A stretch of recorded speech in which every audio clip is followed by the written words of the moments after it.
Baada ya kitendo cha makamu mwenyekiti wa Chama cha Demokrasia na Maendeleo Chadema John Heche kuwahutubia wananchi wa jiji la Mbeya na kuwaambia kuwa kiwanja cha ndege cha kimataifa cha Kilimanjaro KIA kimekabidhiwa kwa watu wa Oman, mamlaka ya viwanja vya ndege Tanzania imekanusha taarifa hiyo na kusema haina ukweli wowote.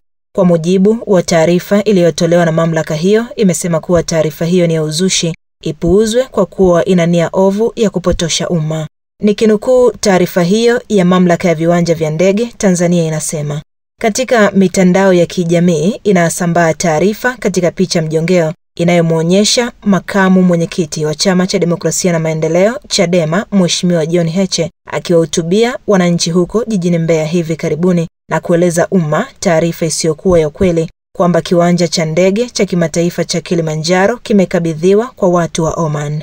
Mamlaka inaufahamisha umma ya kuwa taarifa hiyo ipuuzwe na ukweli ni kwamba shughuli zote za kiwanja hicho zinasimamiwa na mamlaka ya viwanja vya ndege Tanzania tangu ikabidhiwe rasmi na serikali tarehe 11 Novemba 2023 kutoka kwa iliyokuwa kampuni ya uendeshaji na uendelezaji ya CADCO.